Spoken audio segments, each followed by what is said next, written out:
dados. Mas não deixa de ser uma expressão do povo brasileiro que votou também. Quer dizer, com todos os defeitos é uma expressão. Como você vai ver, tem 166 pessoas eleitas que se ligam ao agronegócio. E não é o pequeno agricultor, não. Tem 3 ou 4 que é pequeno agricultor. De 160, a maioria é fazendeiro. Tem a bancada evangélica. Tem a bancada evangélica, tem a bancada... Dos empresários, dos sindicatos. Dos banqueiros, dos testes de ferro de banqueiros e etc. Então, e daqueles que foram eleitos com milhões de reais e assumiram compromissos que tem que pagar a fatura depois. Então, isso dá uma cara para o Congresso Nacional, é outro tipo de interesse. Não é um interesse, se você tem um interesse empresarial sendo hegemônico no Congresso, você não vai conseguir votar a semana de 40 horas semanais. Mas aí, o Congresso foi tomado por corporações? O voto de opinião tende a desaparecer ou já praticamente desapareceu no Congresso Nacional? Não acho isso. Eu acho que tem muita gente que considera o voto de opinião identificando alguns candidatos. Na realidade não é, isso aqui é cíclico, vai mudando. Os políticos, a política é como a vida, muda, tá certo? Uns saem, outros entram, é assim. Eu acho que o Congresso tem muitos problemas e tem de fato representantes demasiado dos ruralistas, dos empresários, mas tem trabalhadores. E dos sindicalistas também? Tem sindicalista, menos do que eu gostaria, menos do que necessário. Eu acho que os exemplos que o senhor citou também poderiam dizer a mesma coisa, né? Menos do que eles gostariam, na defesa daquilo que eles prezam como valor. Não é, sabe por quê? Não, Maria, não, porque veja bem, os ruralistas, eles representam, sei lá, 5% da população e tem 20, 30% do Congresso. Os trabalhadores representam 70% e tem 10, 20% da representação só. Aí é que está a diferença fundamental. Então, tira que ser. Eu sou favorável, não de agora, de muitos anos, favorável ao financiamento público e o voto em lista. Defendi isso, assim, arduamente, inclusive porque eu fui vítima desse sistema e torço para ninguém cair nesse sistema, porque ele é muito cruel.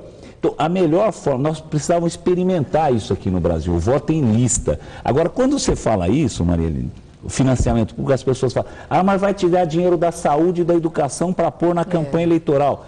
Isso é uma bobagem, ou seja, é você discutir com atraso, porque quase todos os países da Europa, de democracia secular, utilizam o sistema de lista. Na lista você vota num programa, aí fica mais fácil, inclusive aquela primeira pergunta que você fez. A lista você é eleito com base em um programa para o legislativo.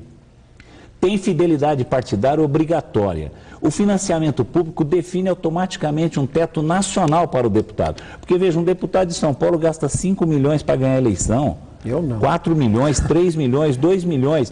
O Ivan não gasta isso, mas ele tem televisão todo dia. Tem o voto ideológico. Mas a própria candidata Dilma está pedindo permissão à Justiça para ampliar o seu gasto de campanha. Quer dizer, as campanhas são mesmo muito onerosas para conquistar o eleitor. Então, por isso que era o melhor, era o financiamento público. Porque o financiamento público, você reduz a campanha, é votação programática, você não tem essa profusão de nomes, facilita você identificar e a maioria do povo passa a ter representação. Hoje está perdendo.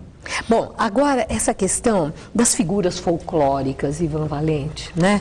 É incrível quando a gente observa que o candidato mais votado, o palhaço Tiririca, que fazia, né, observações do tipo pior do que está, não pode ficar e etc., 1.300.000 votos. E o que é que isso significa?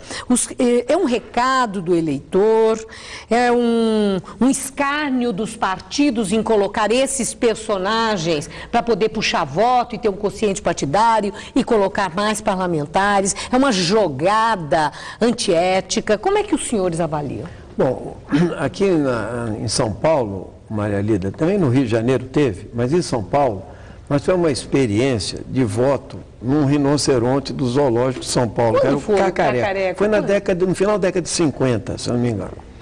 E ele foi muito bem votado, né? Mas ali era um voto de protesto, e esse voto, ele era, na verdade, um voto nulo de verdade. Agora, o voto no Tiririca, que é um artista, né, na forma de palhaço, ele é um voto planejado. E aí tem um escárnio pelo partido, que é dado pelo partido e pela coligação. Eu acho que isso realmente engana o eleitor, entende? Porque há um benefício geral de um puxador que tem 1.400.000 votos. Mas nós tivemos o Juruna, lembra o Juruna? O Enéas também carregou, mas o Enéas muito mais. Ele carregou mais 5 deputados que eram parlamentares. O Clodovil. Tinha um deles que tinha 300 votos e não tinha nem domicílio eleitoral em São Paulo. E foi eleito. Agora, essa responsabilidade dos partidos, deputado João Paulo, responsabilidade dos partidos.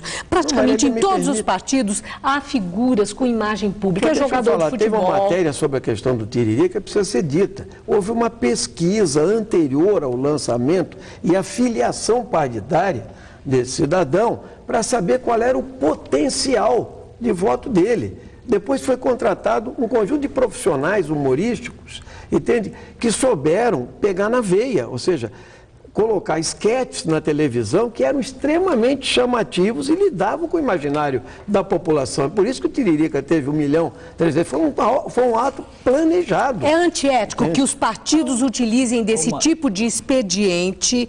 Nós estamos tirando a pessoa do Tiririca, nós estamos julgando isso, mas um expediente partidário para uma jogada para colocar, para ter maior número de vagas pelo quociente partidário? Não, mas nós estamos num caminho errado, porque a gente fica avaliando a minoria.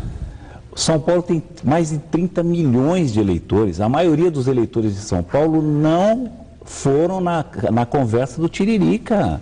Sim, mas independente, não, uma coisa não exclui a outra, nós não temos variáveis excludentes. Não, mas nós não podemos dizer isso com os eleitores. Os eleitores de São Paulo, na sua absoluta maioria, votaram diferente da proposta do Tiririca. Isso é o que vale. Bom, isso é uma coisa, é um recado que o senhor está dizendo. Não é um recado. Não, é um recado do eleitor, os que não votaram, eles disseram, não quero mas a maioria votou. Folclórico. 98% dos eleitores de São Paulo votaram em candidatos com outra característica que não a do Tiririca. Sim, é um recado do eleitor. Uma fração pequenininha, 1.300.000, dá quase 4%, então 96%. É menos do que 96%, 95%. Tá certo? Mas de qualquer forma, Ivan, a maioria não votou nisso. O senhor está justificando os partidos, então? Então é legítimo que usem desse expediente? Não estou justificando nada. Mas então a pergunta foi essa. Estou dizendo o seguinte, que a gente não pode ficar julgando o eleitor de São Paulo por uma minoria. O eleitor de São Paulo votou, na sua maioria, em candidaturas sérias. Bom, é isso. Deputado João Paulo, olha, não, mas só para falar uma coisa, nós não estamos aqui num tribunal de julgamento do eleitor. O que eu coloquei como questionamento é se o expediente usado por partidos e coligações de colocarem candidatos folclóricos para poder, com esses candidatos, pelo quociente partidário, ter maior número de vagas e colocar mais parlamentares, se isso é ético, é legítimo. É essa que é a pergunta para o senhor. É ético e legítimo que tem programa na televisão para ser candidato? Também. É ético você colocar um jogador de grande torcida para ser candidato? É folclórico, é também folclórico. Então, a minha pergunta é essa ao senhor, é ético? Todos têm direito de ser candidato, inclusive o Tiririca. O problema não é a candidatura, o problema é quem votou nele, Maria Lídia.